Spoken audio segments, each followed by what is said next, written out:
নমস্কার বন্ধুরা, আজকে আমি পনির মাখনির একটি রেসিপি শেয়ার করতে চলেছি। আপনারা ভিডিওটি শেষ পর্যন্ত পুরো সঙ্গে অবশ্যই থাকবেন। পারলে অবশ্যই বাড়িতে একবার তৈরি করার চেষ্টা করবেন, খেতে খুবই দুর্দান্ত হয়। তো প্রথমে আমি 2 পিস বড় সাইজের পেঁয়াজ আমি নিয়ে নিয়েছি।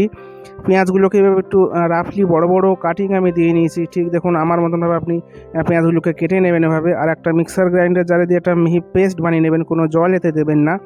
কিছুটা কাজু বাদামের টুকরো নিয়ে একটু উষ্ণ গরম জল দিয়ে এটাকে ভিজিয়ে রাখবো 10 থেকে 15 মিনিট, এটা সফট হওয়ার জন্য। আর কিছু গোটা মশলা আমি নিয়ে নিয়েছি, যেমন যে শুকনো লঙ্কা, গোলমরিচ, ধনিয়া, জিরে সব। তো এই মশলাগুলোকে প্রথমে আমি একটু কড়াইতে দিয়ে দেবো, এটাকে একটু ড্রাই রোস্ট করব। এটা হালকা আঁচে 2 থেকে 3 মিনিট একটু ড্রাই রোস্ট আমি করে নেব মশলাগুলোকে, বেশি ডিপলি ভাজবো না। তো দেখুন মশলার একটু কালার পরিবর্তন হয়েছে। এবার আমি ওভেন থেকে এটাকে নামিয়ে ঠান্ডা করে একটা মিক্সার গ্রাইন্ডার জারে আমি দেবো, এবং এটা দানাদার পেস্ট আমি করে নেবো। মিহি ফাইন পেস্ট করব না, দানাদার পেস্ট হবে। ওই কড়াইতে আমি একটু তেল আমি দিয়ে দিচ্ছি পরিমাণ মতন।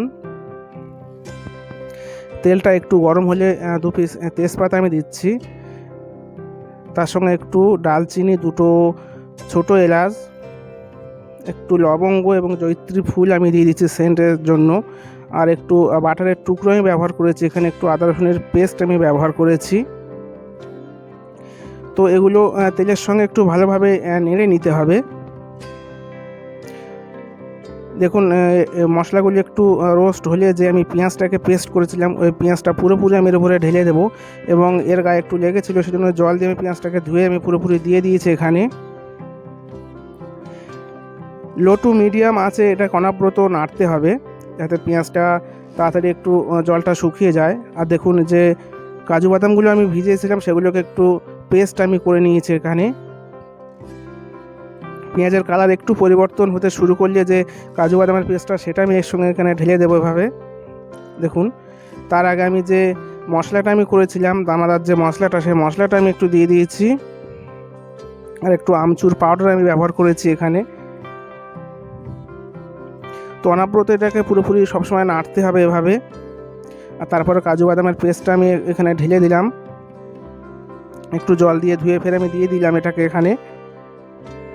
তো সমস্ত মশলাগুলো ভালোভাবে আমাকে এভাবে মেশাতে হবে এবং ভালো করে এটাকে রান্না করতে হবে, কষাতে হবে যতক্ষণ না এর থেকে তেল ছাড়ছে তত অবধি। আর একটু 100 গ্রাম দই আমি ফেটিয়ে নিয়েছি, টক দই না, নর্মাল দইটা আমি ফাটিয়ে নিয়েছি, নিয়ে আমি এর উপরে দিয়ে দিলাম। যেহেতু পনির মাখনি হবে, তো মশলা একটু যত ভালো হবে তত এটা খেতে সুন্দর হয়। তো দেখুন এটা পুরোপুরি তেল ছাড়তে শুরু করে দিয়েছে এখানে। পরিমাণ মতন লবণ আমি এর সঙ্গে ব্যবহার করলাম, একটু চিনি আমি দিয়ে দিচ্ছি, হালকা মিষ্টি ভাব আনবে এবং টেস্টটা এটা সুন্দর হবে সেজন্য।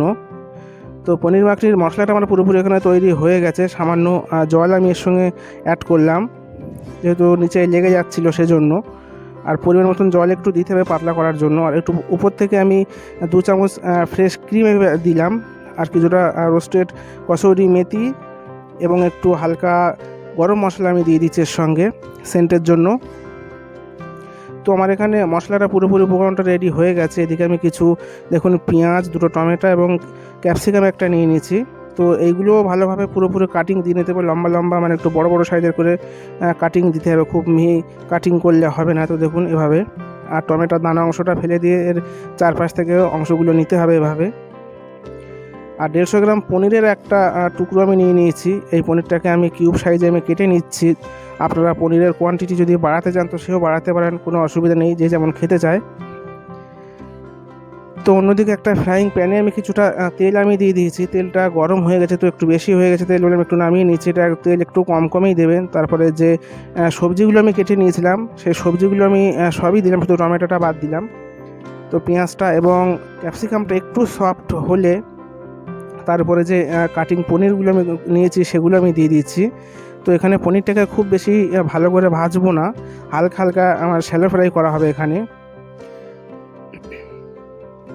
তো দেখুন এভাবে একটু পনির এবং সবজি, মানে ক্যাপসিকাম আর পেঁয়াজটাকে ভালোভাবে ভেজে নিতে হবে, এবং তারপরে যে টমেটোর টুকরোগুলো আমি কেটেছিলাম সেই টমেটোর টুকরোগুলো এবার দিয়ে দিচ্ছি। মোটামুটি 1 থেকে 2 মিনিট, 2.5 মিনিট একটু এটাকে শ্যালো ফ্রাই করে দেখুন যে মশলাটা তৈরি করা ছিল তার উপরে পুরোপুরি আমি ঢেলে দিয়েছি অন্য আছে।